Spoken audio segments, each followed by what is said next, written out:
Hey y'all, I'm Shayna and I'm back with another review. This is for Ready to Love, Season 7, Episode 9, Wife Me Please. And the video is late. I do apologize if you saw on my community tab.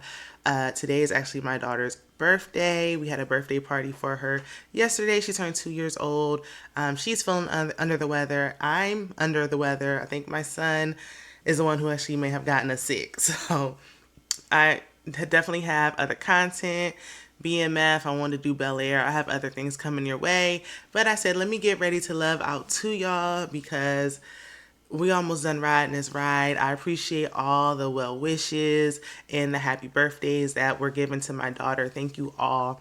Let's go ahead and jump into it. And I just want to say really quickly, if you enjoyed the video, please don't hesitate to subscribe. I'm almost to 400 subscribers. I'm just a few subscribers away and I need your help. So if you are not subscribed, please hit that subscribe button, like the video, share it, tell a friend and tell a friend. I'm trying to grow my channel. All right, so the gentlemen meet at the church lounge and Tommy jokes about Blake having 9 lives because he ain't never leaving. He's gonna be here to the bitter end, okay? Now, I don't know if him and Sue are gonna be together by the reunion, but they're gonna at least make it long enough just to sing the theme song, okay? But we know the producers are behind that because there's really no other rhyme or reason for either one of them two to be here. So Tommy wants the men to introduce their connections to their best friend. I'd prefer to see their exes. It's the same thing every season, but I think if the women have to introduce their exes, then the men should have to do the same as well. Like the best friend, like, yeah, that's nice and everything, but the best friend isn't going to say anything negative. Like, they might not even give us the real, so, but okay. So we start with Andre. He invites his best friend to meet Cynthia and Jeffrey, of course. His friend jumped right into it. Like, it's like, let's sit down. And immediately he's asked about their children. He said, Andre doesn't have any, but he's been with women, I'm assuming, who has, and the children end up getting really attached. Cynthia likes the fact that Andre likes children and says, look, if he wants children of his own, I can give him 2. The 2 I already got and a dog. But that's it. That's all. That's all I can do, honey. I ain't got no more. And I feel Cynthia. I feel her. Like, I don't know. I already have 2 and 2 feel like 20 sometimes. Like, and it might be that single mother mentality of this feels like a lot. I think when you get with the right person and they're a good partner, then you'll want to potentially have children with them, especially if they don't have any of their own. Jeffrey says she can see Andre being the lead to her and her 3 children. How? Like, what did he do that made you feel like that? Like, you've only known him a couple of weeks. I'm trying to figure out, what did he do or say that made you think he could lead you and your children in the right direction? She wants stepdaddies to them children, I understand, but I mean, I need specifics. So the friend asked about their other connections. Cynthia said they're both providers, but she really can't compare the 2. Jeffrey said there's a huge difference, and like, she was going off a checklist before and she checked wrong, so she's not doing that no more. They're completely different. I just wish they would have switched it up. Like, every time the friend asked a question, he started with Cynthia. Like, sometimes start with Jeffrey. I want to hear what she got to say. Like, she like piggybacking off of Cynthia with each answer. So after they leave, Andre tells his friend that Cynthia just responded too quickly. Like, it felt rehearsed. Like, she already had the answers ready. No, let's talk about the real. The real issue is you don't want to deal with potential baby daddy drama. And just say that. Like, because that's understandable. Her answers, there was nothing wrong with them. But the friend says Cynthia is a better match. But we know, I don't know, I feel like he's leaning towards Jeffrey, especially after meeting James. So next we have Mark Anthony. He introduces his best friend to Mercedes and Jeffrey. Did Morgan put Nair in the friend's hair as well? Because what's going on? Those braids was looking like her ex's. I'm going to leave that there. Never mind. Anyway, friend asked how they resolve issues. Jeffrey said with communication, and Mercedes basically said time. Like, I ain't going to bed mad at you, but I need some time to get over it. He also asked about their red flags. Jeffrey says she's an overthinker. Mercedes says, like, she got to stop being a homie, like, give friendly vibes, and she wanted to have a romantic and domestic feel. It's giving job interview for me. Like, oh, I'm an overthinker, or oh, I just, I do too. I don't know when to stop. I just work, work, work. Like it's giving job interview. Like that's what it felt like for me. Like I wanted these conversations with a friend to be more of like a naturally flowing back and forth, but they were all interview like. Sorry if I gotta stop to drink tea, y'all. Y'all know I'm under the weather. So, friend wants to know why they have number twos. Like Marc Anthony should be the only one. Well, why is it two women sitting up here? Why does Marc Anthony have a number two? Why is Jeffree there? Okay, let's get to the real. But okay. Mercedes said Marc had her at hello. Like, she been wanting him. Like, she had a number two for the sake of having numbers, pretty much. Jeffree said that, she's being cautious. Like, she's a single mom. He normally doesn't date women with children. And so it just makes sense to not put all her eggs in one basket. So after they left, the friend picked Mercedes, and I've been said that Mercedes was a better fit. I think we all are on one accord when we feel that he and Mercedes make more sense. They're just more aligned. They want the same things. They like the same things, from career path down to the children, down to having fun and all that good stuff. Jeffree is on a whole nother level that I don't think Marc Anthony is ready for. So we see Lyndon, and he introduces his one connection, Morgan, which ain't really no connection. That's just somebody to keep him on the show. But that's besides the point. So friend asks, about her other connections. But let's keep in mind, prior to her coming, Lyndon did warn his friend about the Nair gate. Okay. So Morgan said she had 3 connections, but now she's down to 2. Who was the third connection? Was it Anthony? Because she said he was a connection, but see, it wasn't no connection on camera. That's all I'm saying. So, Morgan said her concern is timing. Like, his 5-year plan is her 2-year plan. Child, he got a roommate. This man don't even live alone, and you think he ready to settle down and get married in 2 years? Morgan is okay with being crazy. I mean, we're going to get there. But I don't think she ready to be married either. Like, your age may say, like, I'm ready. But that doesn't mean that mentally you're ready to be someone's wife. Not when you out here acting like you 20 and you 40. And, I mean, she look good for 40, okay? But I'm just saying, she carrying on like she's 20. She ready to get married in 2 years, like, whether she been in love before or not. So the friend asked when was her last relationship. She said 5 years ago. And he was like, was that with the Nair situation? Because I know. And Morgan was so proud. Oh my goodness, like this is just crazy. She was like, it was a beautiful plan. And she couldn't wait to give all the juicy details. I said, am I watching Snapped? What am I watching? So she like, look, I looked it up and everything to make sure I wouldn't go to jail. Girl, if you're doing that, that's when you know you have crossed that fine line.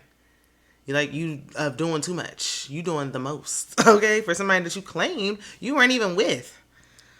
So, and if she do that with somebody she wasn't even in a so-called serious relationship with, Lyndon, what's she gonna do to you? I mean, I'm okay with him getting a different hairstyle and everything, but not like that. So she said she did this as a grand exit because she was already done with the relationship or whatever this was, situationship. She also claims she'd never do it to Lyndon because he's not a liar or a bad person. How do you know? How do you know? You barely know him. You just met the man. And she's so territorial, her words. And she's a bit jealous, in my opinion. I don't know how she would handle him working in this nightlife that he work in. So she left, and a friend said that red flag was the size of a football field. We really got to get out of this cute, crazy mentality. Like, her looks only going to get her so far. You can't be crazy. She says she's not. Moving on, Suanne meets Blake's female friend. She's very pretty. And Tony introduces his friend to Morgan and Marcia. Morgan says she's territorial and doesn't like the fact that Marcia is there. We know, you ain't had to tell us. We know. Even though this is a show that you signed up for, and if they would pick people who watch the show instead of randomly sliding in folks' DMs, then the people, they would know that this is part of the process. But she's been on here long enough. She should know that by now, whether she watched the show or not. So Blake's friend, LaShawn, asked Sue's 5-year plan. Sue said, hopefully happily married. But Blake been saying since episode 1 at the mixer that he been there, done that. He don't want to do it no more. Got the t-shirt and everything to prove it. Like, so I feel like, why you want to be happily married, and why are you wasting your time? She always says she'd rather be alone than be with the wrong person. So why are you investing? Never mind, it's a show. So Susu also lets LaShawn know she's been saving Blake. Like, that's how she got his back. Because during every elimination, he up for it. He's at the bottom every time. She saves him each and every time. And he's clearly saving her as well. Because why are y'all here? But they gonna be here, so let's just not even ask no more. So Tony's friend Antron asks about kids and mentions that since they don't have any, do y'all want some? Because this will be a reset for Tony. He would be starting all over again. Whew. My kids are 9 years apart. And if y'all got kids with bigger age gaps than that, I don't know how you did it. Starting all over again is a lot. Like, you better be the right person, because it is a lot. I can't tell, I ain't gonna lie to you. I cannot tell a lie. So Marcy says she wants children with a man that's, going to have her back and be a good father and nurture her through the process. And that's so important. Choosing the right partner literally will make or break you. Like, it will change the trajectory of your life. Like, your experience with pregnancy and everything, going through postpartum with an unsupportive, selfish partner can really, like, have damage on you, like, mentally and physically and everything. It's not a game. Like, when whoever you choose to lay down with, if you don't have children, you've waited this long, and you want to hope you can do everything in your power to make sure it's right. Like, and then sometimes it's still not, but it does make a difference who you have a child with. Like, I know some people want to do it alone. They choose to do it alone. They don't want to deal with the drama. I understand that too, but it's a lot. It's a lot going through it with somebody, and they are just not really supportive. So Morgan says she's been a momty ever since Marlo said that on Real Housewives of Atlanta. I can't stop hearing it. And she said she's helped with raising children. Being an auntie is great, and I know some people raise children like they really take it on, but if you helping out or you babysitting, it is a little bit different when it's your kids and you got them every single day. I just got to put that out there. Like, I understand what you're trying to say, but it ain't quite the same. So Sue shares that she's been divorced for 2 years, and this is her last intentional dating experience. Like, she ready to lock in with somebody. LaShawn is concerned about her opening up again and about her being recently divorced. She's not recently divorced. It's been 2 years. I'm more concerned as who knew she was married? Married? Divorced? We on what episode is this? 9? And I'm just now finding out that she was married? Okay. So Antron asked her 5-year plan. Marcy said definitely married. Morgan said she got a 2-year plan. If you don't know nothing else about Morgan, she has a 2-year plan. She's not the one or the 2. You better be engaged by year 1, married by year 2, okay?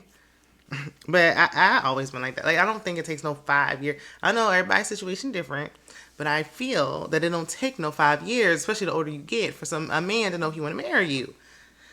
That's just my thoughts. Let me know what y'all think down in the comments.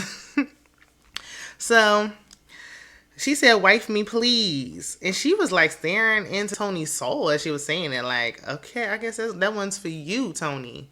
I don't know if he want to get married right now either. We know Lyndon absolutely does not. He's just on there playing the game. It's a game show for him. But Sue says she's never blended families before because the friend asked about him and his 3 kids. She said she thinks he'll be a great girl dad. And I'm like, girl dad?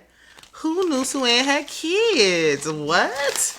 So not only was she married, I'm thinking like, wow, she gonna be with him and his 3 kids and she don't got none, and the whole time she had kids? It's a lot that we don't know about Suanne, clearly. So Antron told Morgan to be patient with Tony. Time is not on their side. Like, she don't got enough room to be that patient, but I'm sure if they make it to the end, it's gonna be them too. Antron didn't help Tony at all with his decision. Like, he's like, Marcy had the better answers, but Morgan was really down for you, and it was just a waste of time. Moving on, Anthony's bestie, Miriam, who's a married woman with 3 kids, is meeting Cynthia first at the house, over there at his house. Then Mercedes and Sue later for a lunch date. I guess we know who his number one is now. So, and I said, okay, Sin getting her own date. Yes, because Andre ain't it. So we start with Miriam asking Mercedes if she has kids. Mercedes says no. She wants them. She don't know what that look like. Whether she's a stepmom, she has her own kids, adopt kids, is a dog mom. Shout out to all the moms out there. Okay, Mother's Day is on the horizon. All right. There's a lot of mom talk on this episode. Sue says she didn't know where she stands with Anthony because he never makes it clear, and she feels silly for making him her number 2.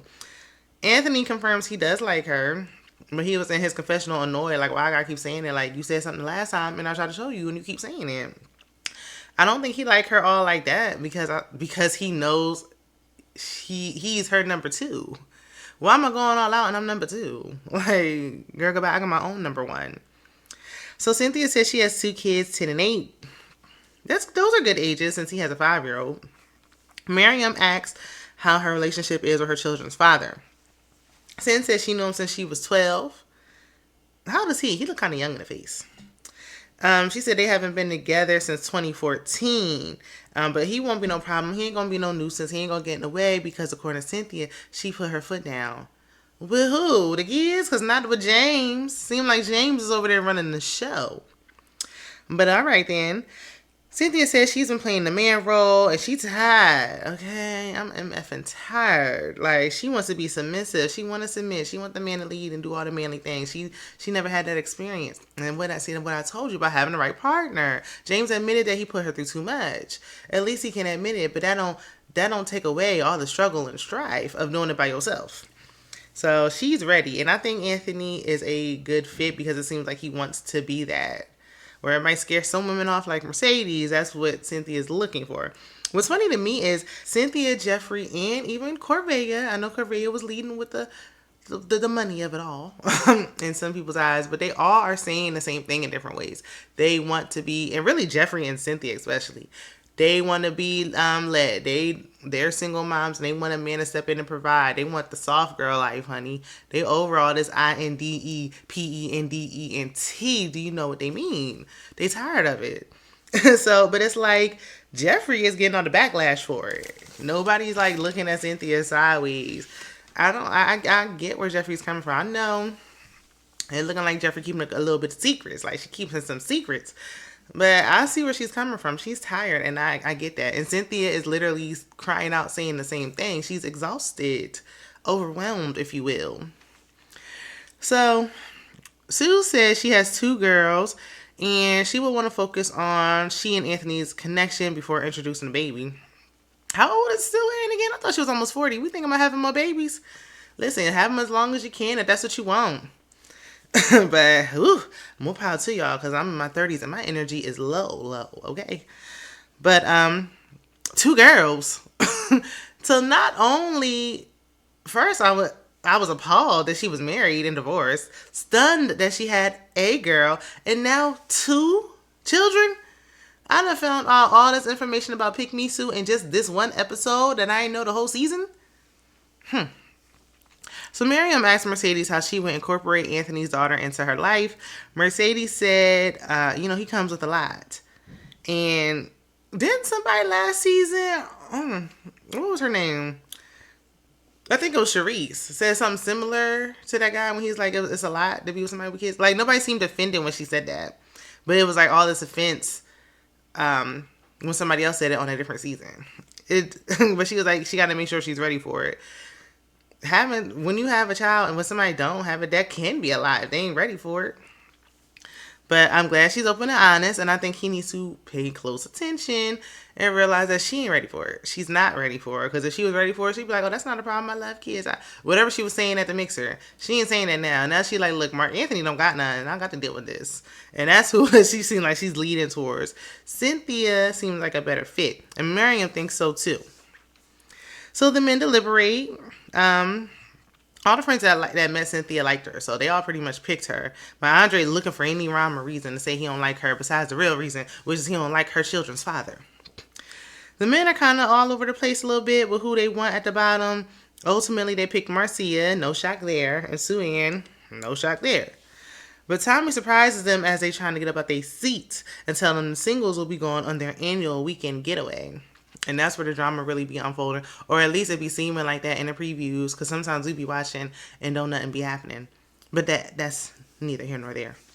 So Marcia knows she's at the bottom because she meeting up with Mark Anthony. And she like, well, at this stage in the game, if I'm meeting up with Mark Anthony, I already know what's up. Anthony tells Sue she's in the bottom and she nervous now. So Mark tells Marcy that she a little too friendly. I'm surprised she made it this far because anytime they say they got homegirl vibes, they be off like by the third episode. So I'm surprised she even made it as far as she did, honestly. Mark tells Marcy she's eliminated and she handles it gracefully because basically she knew her man wasn't there. And Sue-Ann and Blake are there to make it to the end yet another day. Like, they both got 9 lives at this point. So y'all let me know what y'all think of the episode. Sorry if it was a little underwhelming. I'm just a little under the weather, but check out my other content. Be sure to come back. You're going to love it here. Subscribe, and I will see you in the next one. Bye.